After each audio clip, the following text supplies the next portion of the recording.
Guys, welcome back to News with Astonish and to another video here on the channel. And today I'm going to be reviewing Spider-Man Lotus, the fan film that recently dropped on YouTube.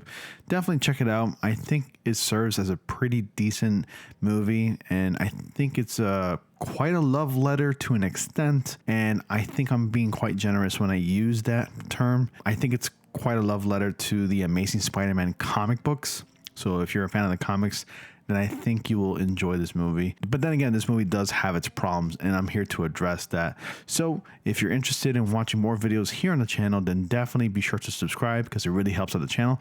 And also give this video a like because that also helps out the channel as well. Follow me on my social media, which you can find in the description box below. And join my Discord, and the invitation to that is also in the description box below. So we're going to go ahead and talk about this. Now, to address the elephant in the room briefly, which I will be mainly focusing on in another video. So this is going to be a two-part video. I didn't want to do it all in one shot because it would have been a very long video. Yes, I am aware that there is controversy surrounding this movie based on some of the cast members who have said some real controversial things, specifically racial things, and some other things that's happened behind the scenes during the production of this movie. As you probably may have known, this movie did go through a bit of a production hell where it was supposed to come out in 2022, but it ended up coming out in 2023 recently, just literally a few days ago, and I managed to watch the entire movie. And while I do say that I did enjoy the movie, there were some problems with it, and we're going to go ahead and talk about that right now. So Spider-Man Lotus really adapts faithfully, and there's going to be spoilers for this movie if you haven't seen it already. So if you don't want any spoilers, then definitely click away, and I'll give you about 5 seconds. Are you still there? Anyways, so here I go. Spider-Man Lotus faithfully adapts, or at least loosely adapts, the boy who collects Spider-Man and Gwen Stacy's death. And really, it's kind of like a story of its own. It really deals with a Peter Parker dealing with the loss of Gwen Stacy and pretty much the aftermath of all that. And you just pretty much see Peter Parker throughout the entirety of the 2-hour fan film mourning and just sad, depressed, angry, and pretty much, oddly enough, lashing out on everybody else, sans black suit, which is really strange. The Peter Parker was portrayed by an actor known as Warner Wayne, and everybody else who's cast as Harry Osborn, Mary Jane, Gwen Stacy, and even Flash Thompson were pretty good in their roles. And overall, I gotta say, the film is a decent Spider-Man movie. Now, you probably would expect not to have like very high expectations on a film that was reportedly about $25,000. Yep, that's right, $25,000 film. And based on that, the swinging and the CGI on Spider-Man during the segments when he was swinging around the city didn't look all that bad, actually. In fact, I would argue that it actually looked a lot better than some of the swinging that we've seen in Marvel Studios / Sony's Spider-Man movies. And I think we even saw more swinging than we did in Spider-Man Far From Home, which is probably the worst out of the three, but still a successful film. What I had wished to see more of, actually, was more Spider-Man scenes, a little bit less of melancholic, like just a lot of melancholy throughout the entirety of the film. The only quips that are landed are actually in the opening scene of this movie, which features the Shocker. And yet again, he is a C-list character. Not much story is given to that character, unfortunately, which is a shame because I've actually always liked the Shocker in different media, including the animated series. And I had hoped that maybe one day the Shocker would be given a chance to get a deep story that involves the Shocker, because the Shocker isn't really taken way too seriously when it comes to Spider-Man media, including the comic books. But the quips are thrown from the very beginning of the film, and it picks up right after the death of Gwen Stacy. That fight scene that you saw with the Green Goblin in the promo trailer and the trailer for Spider-Man Lotus, yes, that was the entirety of the fight scene. Pretty much like 90% of that fight scene was spoiled in that fan trailer. And I gotta say, while the fight scene was pretty good, I had only have wished that we've seen more. Now, let's also talk about another thing. The costuming, I really liked, especially Peter Parker's Spider-Man costume.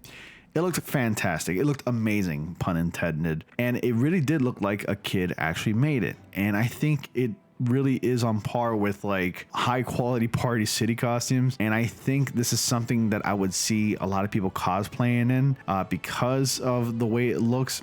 It's really heavily influenced by the Amazing Spider-Man comics from like the 60s and 70s. It really has that John Romita look to it, and I think it looks amazing. Also, the Green Goblin, I can see why maybe the Green Goblin costume wasn't faithfully adapted in the actual Sony films, but I think it works for the context of this movie. It does look rather creepy and kind of scary at the same time. And the mask, it's really just a mask, although the mouth does move when Green Goblin does speak, but it moves in a way where like the teeth are still exposed, and like you see the mouth moving in a little bit, and he still maintains that really creepy big teeth grin while talking and fighting with Spider-Man. Overall, the movie, where it falters is really the pacing. I did have a lot of problems with pacing in this movie, and actually I have quite a few people who can agree as well. They're right on the same boat when it comes to pacing. A lot of parts throughout this movie where characters are speaking to each other, where it be Peter and MJ, Harry and Gwen, or Peter and Gwen, or when I say Peter and Gwen, I mean like there's actually a lot of flashbacks in this movie. Even MJ and Flash, whenever they're having these conversations, it looked like the team, or at least the production team and the director, really has set a goal to try to achieve that very deep conversation. And I'm thinking to myself, you know, not a lot of people really talk like this in real life. Conversations do end up getting deep here and there in reality, but you got to remember, this is a fan movie. But I can see the direction that they were going in when trying to achieve that very deep conversation scene. And where it falters is that those scenes would actually drag out so much. It would even last maybe 5, even 6 minutes.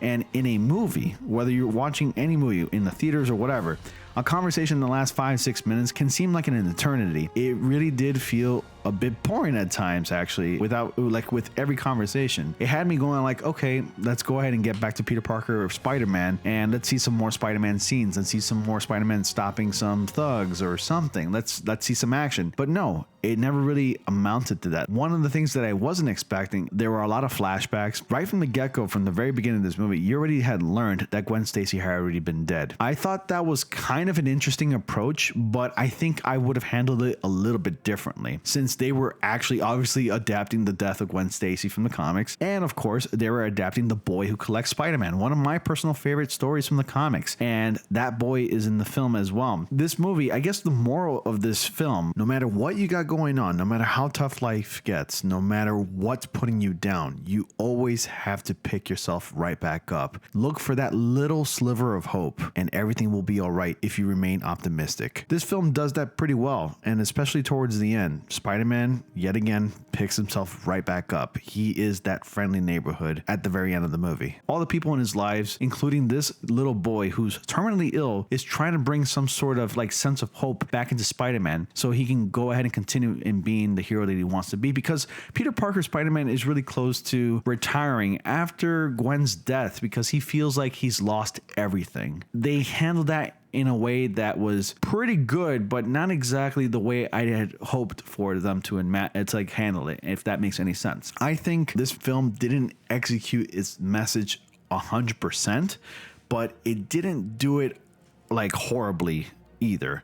And that's why I want to rate this film a 7 out of 10. I can see the passion and the care behind the art and behind crafting this film just by simply looking at the cinematography and even the sound design and even the actors. The actors were actually not that bad. I think they played their roles really well, especially the actor who plays Harry Osborn. They did a fantastic job. I didn't like the way Peter was throughout the entirety of the film. He had like this same melancholic tone. There were even parts in the movie where he was actually quite of a dick to MJ. And I'm like, that was really uncalled for. He was just so mean to everybody around him, and I didn't like that. I would have hoped like maybe Peter Parker would use a bit of his charm and his humor here and there when he would feel down, or where every time he had a moment of stress, he would use something to have like a pick-me-up, kind of like his humor or whatever. He would throw a quip or something. And that's the Peter Parker that I'm more familiar with, and that's the Peter Parker that I wanted to see in this movie, but unfortunately we didn't get. Overall, the hard work is very apparent in this movie. The passion is there, and you can definitely tell that fans of the Spider-Man material, being the comic books and even the movies, all that is very apparent. You can tell that the folks that made this movie really took the time and the effort and care to make this movie. But overall, I'm going to give it a 7 out of 10, and I'm going to be sticking with that rating. Also, I have a review on TikTok if you want to watch that as well. The link to my TikTok is also in the description box below. Like I said at the beginning of the video, my socials, they're all there in the description box below. Anyways, those are my thoughts on Spider-Man Lotus. What did you think of it? Did you see Spider-Man Lotus already? If you haven't, I'm sorry if I spoiled it, but I did give you ample time to click away in case you wanted to watch it without any spoilers. And as always, guys, thank you all so much for watching. Be sure to like, comment, and subscribe, and click on the bell notification so y'all don't miss anything. And I will see you all in the next comic panel.